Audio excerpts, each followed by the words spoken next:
the home of the do-it-yourself trucker. When everything goes wrong, you got a Redneckanize. Okay, all right, good deal. We're back now. I was just catching up on some articles here that I was getting by through, but yeah, we're getting back. I was going to dip into one thing that I checked in here a little bit, and I was waiting on some other people to call in, but they're not here yet. But I'll go ahead and get started on it. And, you know, it was bugging the hell out of me that I kept seeing it over and over again, and then when you do a Google search, it's like number 3, and what it is it's pet adoptions. So if you go in and Google or research like adopting animals, pets, whether it be dogs or cats, what the articles will come up and tell you is that during the pandemic, during the shutdowns, and everybody was kind of, you know, not doing anything. They weren't working, they weren't going to school, they weren't able to go anywhere like on vacation or anything.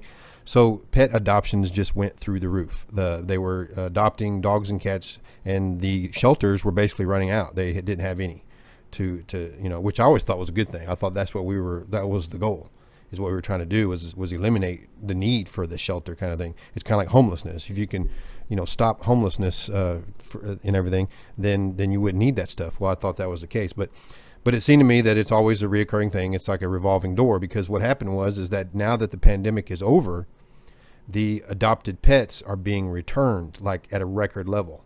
So people went out and they adopted dogs or cats through the pandemic, you know, to fill that void or whatever it was they were doing. And then now that they're back to work or back going on vacation and they don't want to leave an animal by themselves at a house or whatever, they're turning them back in. They're just saying, you know, we can't do this. You know, we need you to take it back over.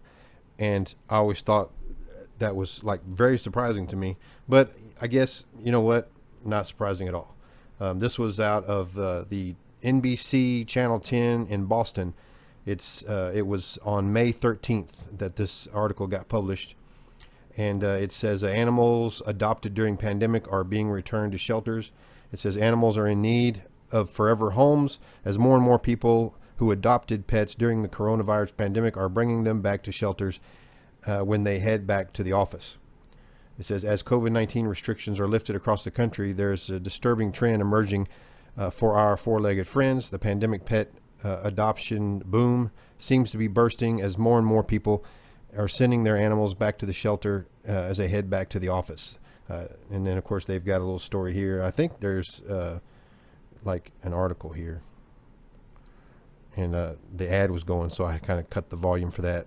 Here we go.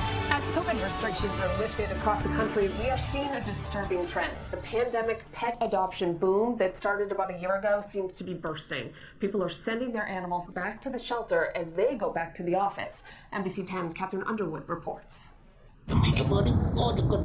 This is Diesel, meeting new friends and even kayaking with his foster mom. He's an amazing dog. He loves people. After being surrendered to Live Free Animal Rescue. Yeah, because the family had to return back to work, they felt like they just couldn't give him the life that he deserved. Like Diesel and so many others. Yeah. Bella here was also adopted during the pandemic. Yeah. But she was recently returned after her new family went back to the office. The dog influx that's coming in is absolutely insane. I'd say within the last month, we got about 5 to 10 owner surrenders due to this issue. Nationwide, owner surrenders are up more than 80% from this time last year, according to Best Friends Animal Society. The New Hampshire SPCA is bracing for this disturbing trend to hit home as COVID restrictions ease locally. The executive director says it's already begun. There will be people who will be very saddened by the new reality, too, of I'm spread so thin again, financially, time-wise.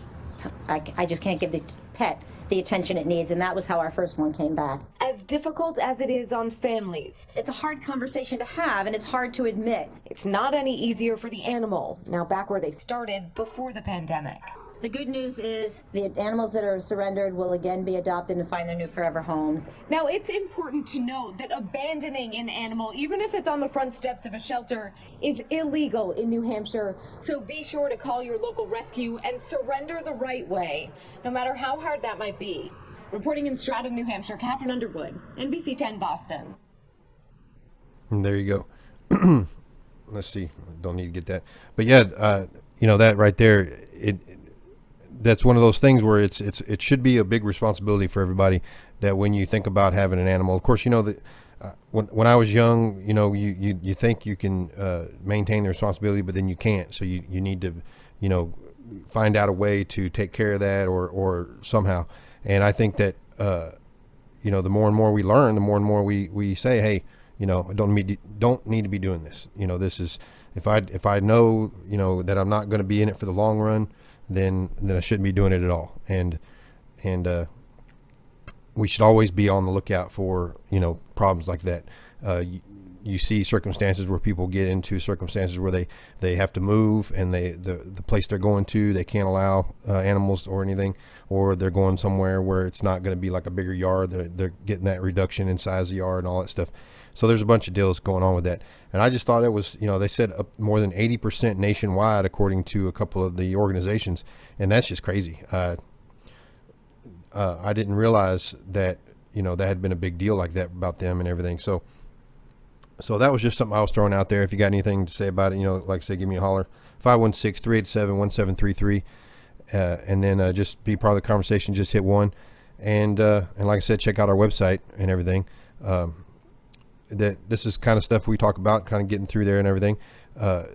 And we have a YouTube channel that we're checking out and getting everything done. And we also have great sponsors, and we're trying to get back to the truck shows. Of course, we're looking at probably getting back around the next year, around 2022 is when everything's going to get back to normal.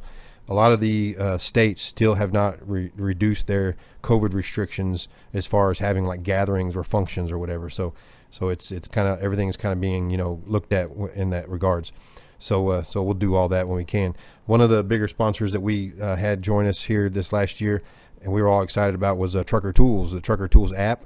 You can check them out at truckertools.com, or you just go to the app stores and download their app, check them out. There's just an all-in-one app where you can go and check them out and get like, map service, or find a shop, find a truck stop, find a Walmart. You can do load tracking, you can book freight, all that stuff. There's tons and tons of different carriers, different brokers, or even different shippers on there looking at everything. And it's just amazing to me how fast they've grown in such a short amount of time. And like I said, they're always in there updating the app, making it better. So if you got, if you use the app or get in there and use it, and you find out there's a little something maybe that you thought could be better, you can let them know, and they can always look at it and they're always trying to make the app better, which is awesome. So you can check them out, truckertools.com. Like I said, go download their app, let them know. And when you give them a review, just let them know that you appreciate them supporting Redneckanize, because we appreciate that, and we appreciate them supporting us. And we look forward to working with them more in the future. So like I said, just get on with it, and we're going to just keep going here. Like I said, give us a holler, 516-387-1733. We'll be back in a second.